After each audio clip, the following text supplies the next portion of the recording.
Sometimes they don't even have enough beds to where they just put like a mat on a floor to where you're literally on a floor hooked up to an IV waiting to be treated when there's an open bed. Food, also toiletries, have to be brought to you on a daily basis from friends or family members. Before you rely on Mexico's public healthcare system, there's something every foreigner needs to understand. A lot of people show up thinking IMSS works like Canada or Europe, but the reality here is very different. In this video, we'll talk once again with international health insurance expert Brett Lamar. We'll break down exactly what you can expect from Mexico's public system, from staffing shortages and long wait times, to what your hospital room might actually look like. This conversation might be uncomfortable, but it's so important for anyone planning to live here. Whether you're already in Mexico or you're just researching your move, understanding the difference between public and private hospitals can save you from a pretty shocking experience. One of the things we often hear about the reasons why people may not choose to get international health insurance is because they have this belief that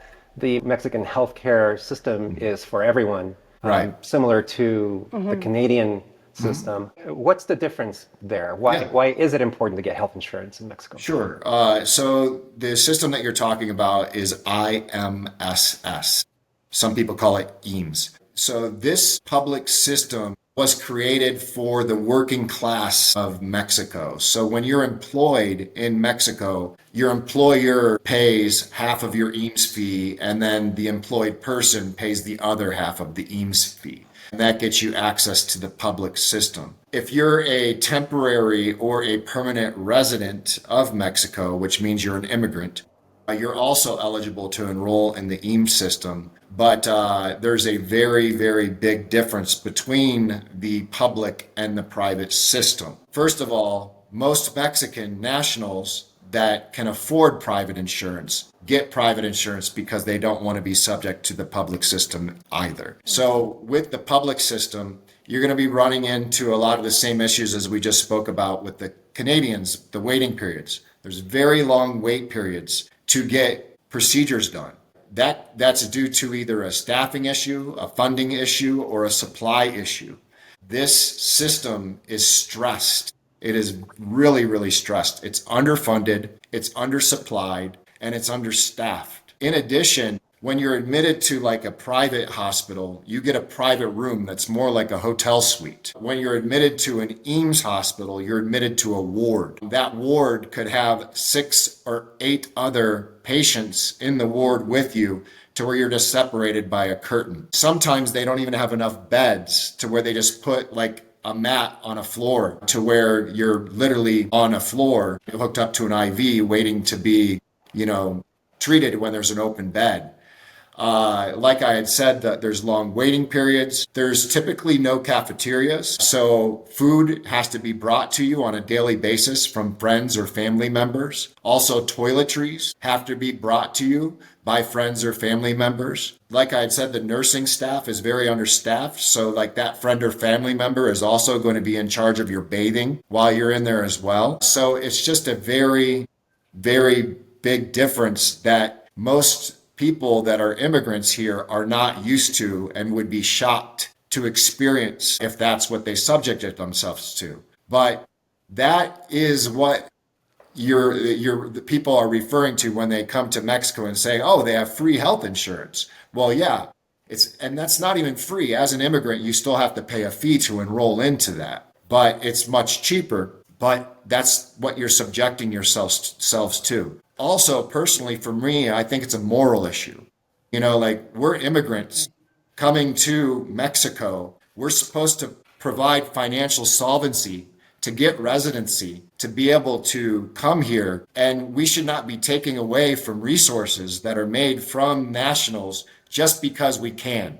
By the way, if you would like to learn directly from Brett, he'll also be joining us in person during our Move to Mexico Discovery Week, a small group hands-on experience here in San Miguel for people exploring a move to Mexico. Depending on when you're watching this, we may still have a few spots open. You can scan the QR code on the screen or click the link in the description for details. I understand that there is people that are here, they used to be on private health insurance. They no longer can afford it. They got priced out. Their financial situations have changed. So it is an option. And I think an option is better than no option. True. And, in our case, we've lived here close to 20 years now, 17 years, and we work here. We could choose to opt into the IMSS system, but like you said, you kind of get what you pay for with these programs. The difference in healthcare that you get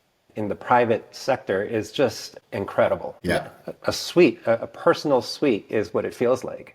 Nicer than It's more better fancy than some hotels. hotel rooms I rent. Yeah, it's a really nice fancy hotel room with amenities in the bathroom and slippers, and yeah, they give you everything. It's pretty comfortable. It's wild. Yeah. So let me give you a tour of my hospital room. As you can see, it's pretty large. And let's see, so over here, there's actually a safe where we're gonna be able to put our personal items. We've checked in the night before, surgery is tomorrow. We put our personal items in here. There's little cubbies for storage. This is my table to eat on, my bed, my recovery chair. There's a table over there with 2 chairs, beautiful TV. They gave us a remote too, so we get to watch some TV. That's the bed where Francisco is gonna sleep over there. This looks like a hotel room is what it feels like.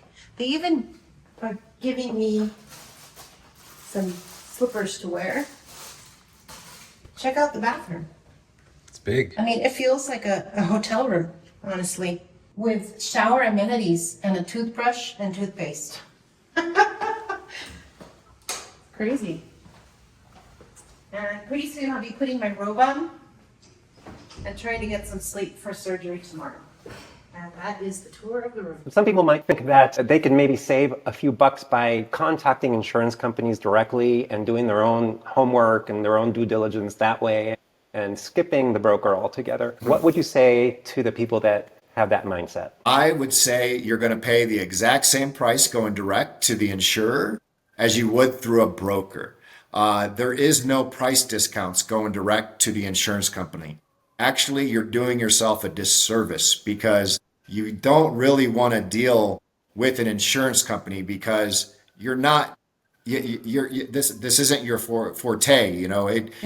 A broker had to go through licensing. We had to go through all the procedures that each insurance company has, and they're all different. We know how to facilitate that for you, but when you're choosing a broker, you need to make sure that the broker that you choose is just not a salesperson, because there are brokers out there that will just sell insurance and then hand you the policy and say, thank you very much, I'll contact you at renewal.